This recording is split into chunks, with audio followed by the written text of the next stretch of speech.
Hey everybody, what's going on? I am Greg Sussman, and welcome to a very special edition of the FanDuel Hurry Up. Today, I'm joined by Joe Ranieri of Sports Grid as he takes a look at some betting 101 tips that'll help you become a better wagerer. Joe, how are you, sir? I'm excited. It's a good time of year. It's a fun time of year right now.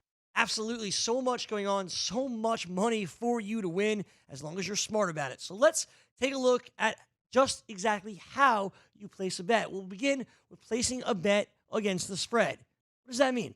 So a spread bet is just simply a bet against the margin of victory. That's really what a spread bet is. For instance, if you had, I don't know, the Kansas City Chiefs taking on the San Francisco 49ers and they were a 3-point favorite, then as long as they won by more than 3 points, that being the Kansas City Chiefs, that's a winning bet. Or the San Francisco 49ers, rather, not losing by at least 3 or more points.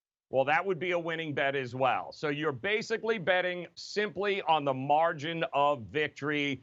If it happens to tie, and let's say they win by just three, that's what's called a push. And that means there's no action and your ticket will be refunded. That's how you bet against the spread, and that's how you'll make some money.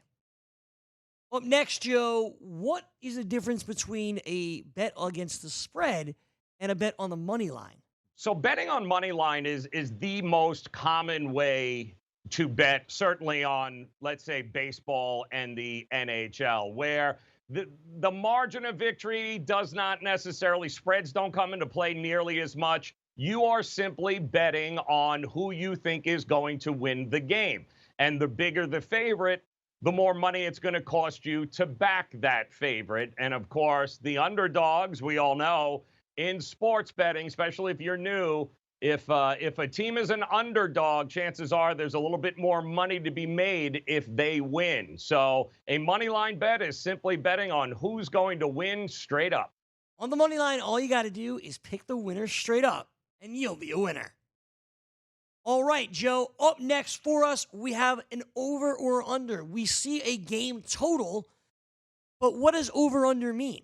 Basically the same thing. The total or over under, like you said, Greg, is simply how many runs or points are going to be scored combined in the contest. So in football, how many points are the Giants going to score? How many points are the Redskins going to score? Is it going to be over whatever that point total is, or is it going to be under what that point total is? So when it comes to totals and over-unders, you're simply trying to figure out that number of the amount of points or goals or runs or whatever it is, how many are going to be scored and whether you think there's going to be more or less than that. You're given a total. Do you believe the total will be higher or lower? That's how you bet on an over under in today's market. Joe, what is a straight bet? Straight bets, you see these a lot when it comes to prop bets or proposition bets, where you are betting something outside of the, like we just said, the spread, the side, the total. You're betting something else. Like, for instance, how many yards will Patrick Mahomes throw for? Will it be over 300 yards or under 300 yards? How many rushing yards will somebody have? How many points will an NBA player score? All of these types of things are very straightforward bets that have to do with that individual player or that individual team that's outside of a side or a total. So no winner or loser in these bets. Straight bets when it comes to proposition bets, that's simply on making the right play for that particular prop bet. Just helps you out making a prop bet, understanding what you have to wager in order to win money. That is a straight bet. Now, if you combine all of these bets, you get what's called a parlay. Why don't you explain that here, Joe? So parlays allow you to combine multiple wagers into one bet. Now, these are often much better odds if you hit it. So a parlay is like, let's say, for instance, tonight I like the Brooklyn Nets, I like the Miami Heat, and I like the Lakers. And let's say I want to combine all three of those into a parlay. Well, that will pay 7 to 1, 8 to 1, depending on the book. But more importantly, guys, each one of those legs has to actually win. So it would be great. There's a lot of money to be had in a parlay if you pick each individual game correctly. You have one loser, then you've got a losing parlay. And you can win more money when you combine multiple games into a parlay and hit them all right, rather than betting one each game by themselves. A parlay combines it all and gives you an opportunity to win more money. And then we have what's called a teaser, which is similar to a parlay, but just a little bit different. What's that, Joe?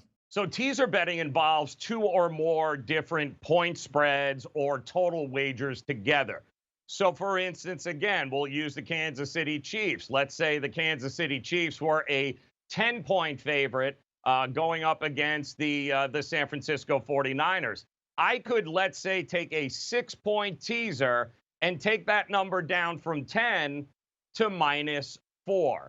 And then I can do the same thing for the San Francisco 49ers, is take that +10 and make it a +16. So it allows you to go up or down however many points, 6-point teasers, 7-point teasers. You take that amount of points and you just add or you subtract it to whatever the total happens to be or the spread happens to be for that game. But much like a parlay, you need every bet to hit in order for you to cash. Bigger payouts, a little more risk.